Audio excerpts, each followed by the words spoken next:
So yes, that's my name. I'm a doctoral candidate here at Teachers College. My defense is tomorrow, so yay! Good vibes, good vibes. So basically, what I wanted to do today was slightly different than how I usually do my presentation. So my aim was to kind of tell you my research questions from the beginning, tell you what my findings are based on each research question, and kind of get to the point of what do we do with these findings that I found in my research, and how do we apply those, right? So that's usually something completely different because I actually work through, so this is, the context and then the methods, and then I get to some of the findings, but I really wanted to talk about policy, the potential implications for policy on my theme. So my topic is Mexican migration to New York City. So I looked at mothers who are Mexican and have migrated to New York City and have left kids behind in Mexico, but started families here, right? So they have left kids there who they're still very much in touch with. They have also had kids here, and some of these families also have brought one or more children with them. So you have three sets of children that they're looking at, right? So the ones that stayed behind, the US citizens that were born here, and some of the families have undocumented kids here as well. So I did that research over, two and a half year period, multi-sided research. So I stayed here in New York. I started, I recruited mothers here, and then I went to different places in Mexico to meet the families, the caregivers, interview the kids there, and then I did that for a few years, going back and forth. And then after that, what I decided to look at was really how does transnational motherhood, so maternal migration, how does that influence children here and there? Right, so how do these separated siblings, are they connected? Of course they are, that's what I found, in any way that influence their education trajectories. When we think about the kids that were left behind, as media usually portrays them as orphans, or even the term left behind is very loaded. Sometimes it means abandoned, but for these women that I'm looking at, it actually doesn't mean that. It means for them a way that they're figuring out how to parent, right? It's a different way of keeping in touch. It's a different way of having your family. So why is that so important, right? So why is family still so important? And that's what I came to find, that still is something that brings them together in terms of deciding how to educate and how to invest in these children that are here and there. To do that, I use this idea of transnational care constellations, which is, the constellation comes with the idea that when you look at the sky, you can't see all the stars at once. You see pieces, you see constellations. So it's the same way as it is for children. You see who's involved in the care of kids. And I found it to be the mothers here in New York City, the caregivers that are in Mexico, and then you have the three sets of children that I talked about. And in the middle, I have it floating teachers and fathers, right, who are usually, it depends on the relationship of each family to be present or not. So based on all that, that's a very quick summary because I don't have much time, but I'm happy to discuss further.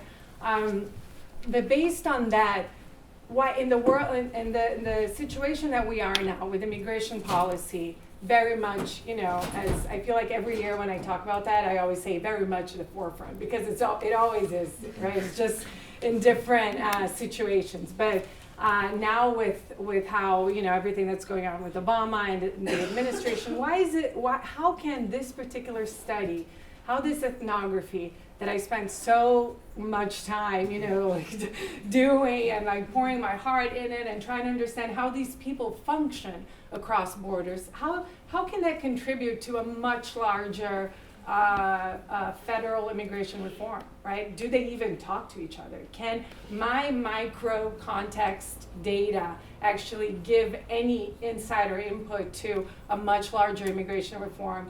Not only in this country, but in many different countries across the world who are, migration is a reality for every country in the world.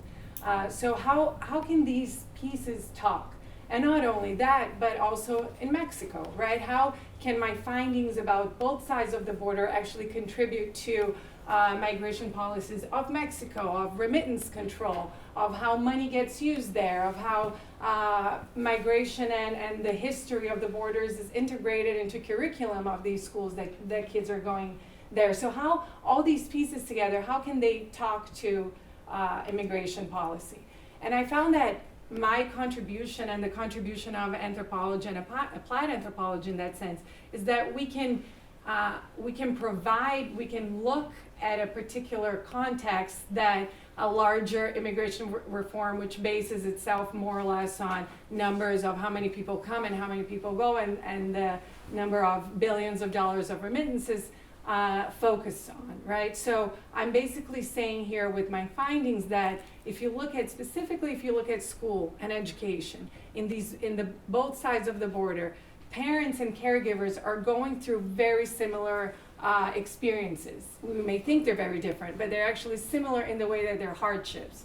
So if you look at here, mothers here struggle with the kids that are going to school here because they don't speak English, they don't speak the language, so they don't feel that they can participate or they can be part of school-related activities here. They don't feel capable of helping their kids with homework, right? They feel isolated because of their legal status, so they don't want to participate in parent-teacher conferences because they fear their visibility in these schools. They don't want to chaperone any events. So that keeps distancing them from the education that their kids are having here in New York City. And then on the other side, in Mexico, you see a generational gap where caregivers are taking care of children. And how are they feeling about this? Well, most of them can't read or write, so they don't feel comfortable or capable of helping their grandchildren with homework and, again, participating in parent-teacher conferences. They'll say, I don't think I have anything to add because who am I to help them with intellectual work because all that I did in my life was be a farmer, right? So all these things that are happening in both sides of the border that are that are influenced by how people are organizing themselves. And on this side, when we look at kids here, teachers may be in the classroom and say, well, this child's not learning well, she doesn't want to speak English, and she comes back to school with the homework that her mother helped her do and it's not correct, and her mother never participates in any of the events, and that stays there, right? That is the conclusion that they come with. But what about everything else that is happening on the other side of the border and how these people are connected?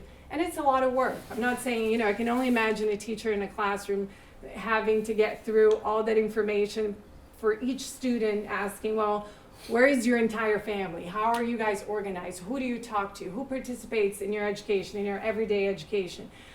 So I get that that's a hard work to achieve, but the point here is that if we get stuck on policies that are only looking at that still picture of that child going to school and not looking at who's participating in their education, not just at home, but in another country, and how that information gets exchanged and how that contributes to their trajectories, then we may be not looking at the main points that these people need help with, right? So again, it's hard to make a presentation, that you think about, we're here to help and we're here to, be the saviors of how people are going to do better in school and all that. That's clearly not my point or my agenda here.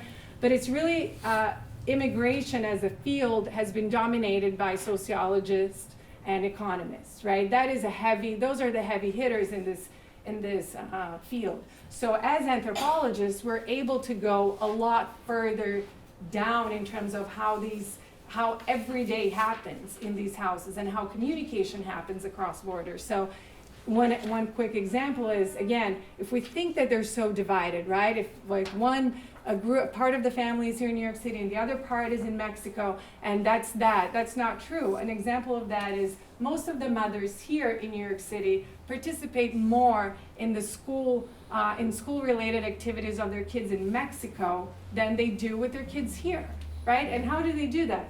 Phone calls, text messages, peer pressure through their family that is, at another town. And they're doing that actively. They're constructing these ways of participating and crossing the border with care. So if we don't acknowledge that and incorporate that to this larger debate, how can policy help families if you don't know how they are organized or who they are, who integrates that family, right? So I'll leave it at that, and if anybody has any questions, I'll be happy to talk to. So.